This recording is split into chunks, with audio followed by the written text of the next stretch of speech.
promise I won't keep you long. It's be short and to the point.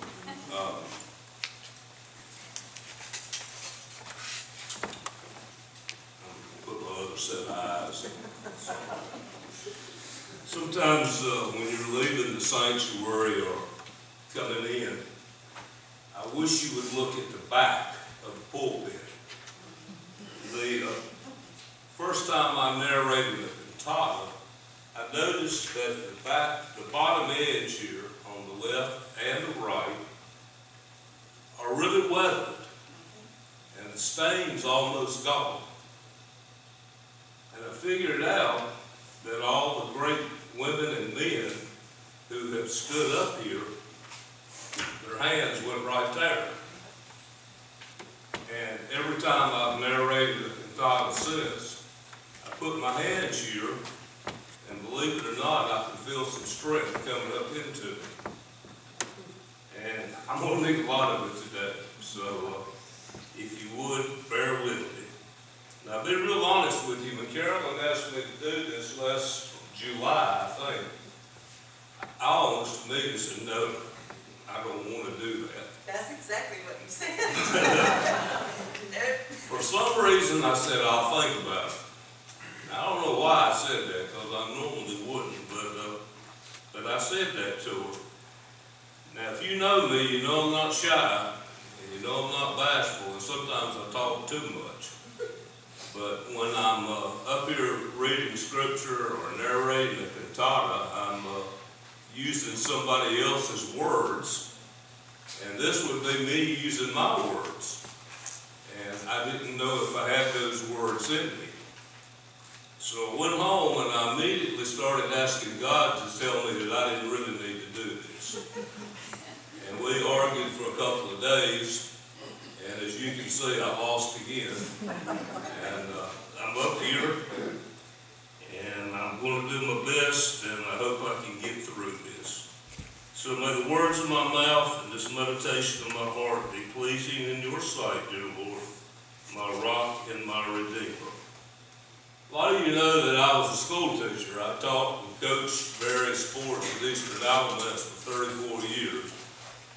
I've been active in this church my whole life, and I've been active in my community for a long, long time. And that's given me the opportunity to meet and talk with literally tens of thousands of people.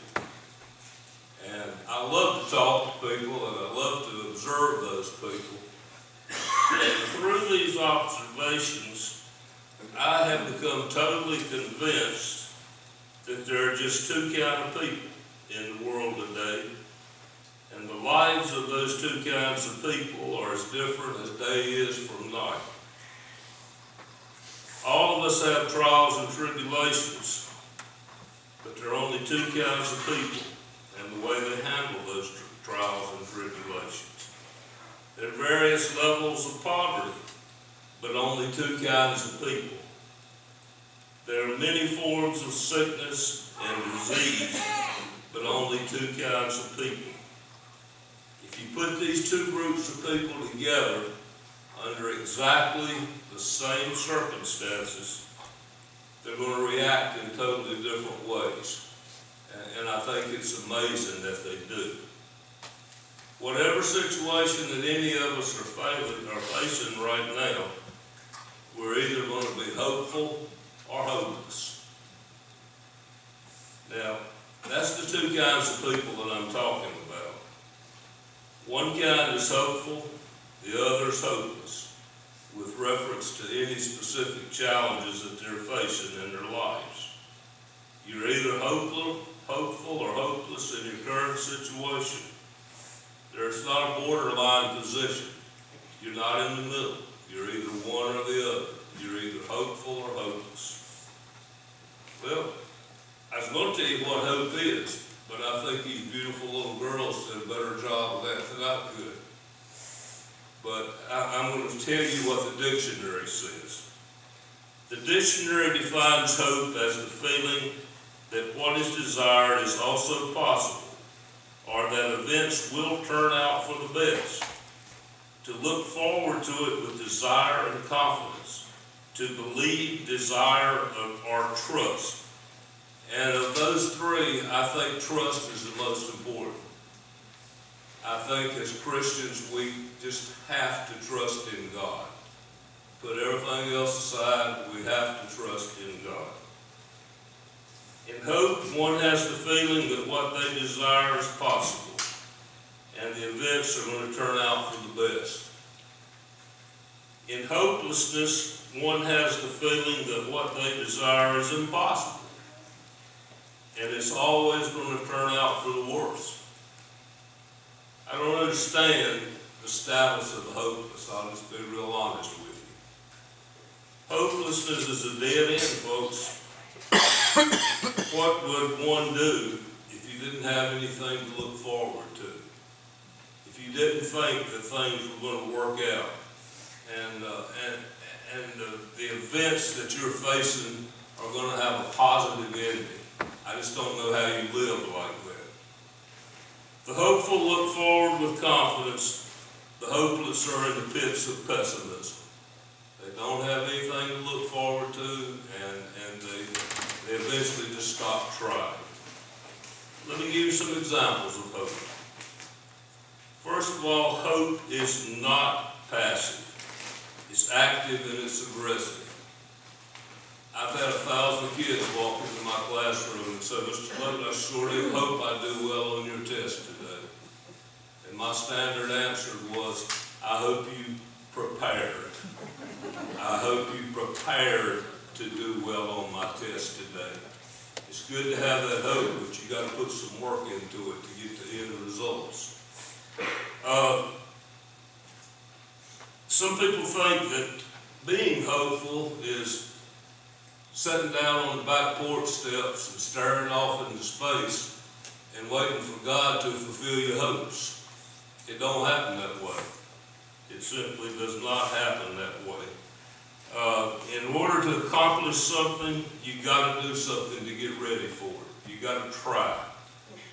And if you just sit around hoping with no action, that's just pure laziness, plain and simple. It's not preparing for what you need to prepare for. Johann Goff was a German writer, and he wrote that sitting and waiting is not my way of doing things. If you sit and wait, you're doing nothing. Hope is always active. It doesn't waste time sitting on the back porch steps. If you hope for something, you don't sit and wait for it to appear. Rather, you work to make it happen. Real hope is turbocharged. It makes you move ahead at high speed. Second, hope never relents.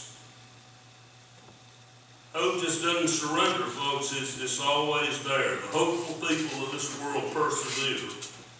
That's the power of hope. The hopeless never persevere, and some of them don't even try. They simply don't have the energy to do it. If you're hopeful, it means you have the feeling that what you desire is possible. That's positive thinking, and I'm a great proponent of positive thinking. It means that you have a reasonable expectation regarding what you want. And this hope drives you to work for what you want. Third, hope never disappoints.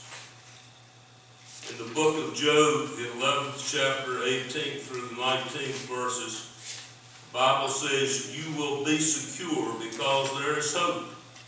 You will look about you and take your rest in safety. You will lie down with no one to make you afraid, and many will court your favor." And my favorite, Jeremiah 29:11 verse says, "For I know the plans I have for you, declares the Lord, plans to prosper you and not to harm you, plans to give you hope and a future." A lot of things change as you get older, as I am finding out. A lot of things that I used to worry about, I don't worry about them anymore. They simply don't bother me, but it always seems that there's something to replace those concerns with other concerns. I worry about the world that my grandchildren and all these other children are going to have. I've always heard that each generation wants the next generation to have it better than they did. I have some concerns about this next generation. If you look at the way the world is today, you don't know if the next generation is going to have a better life than we did. But I pray that it does. I worry about the deep divisions in this country.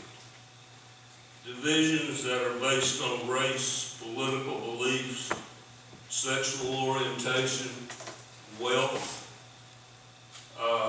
And I also worry about the lack of civility that I see today. I and a lot of you can remember when politicians disagreed, but they didn't hate each other. And when one side lost, they shook it off and they went about their business and they did what was best for all the people in this country.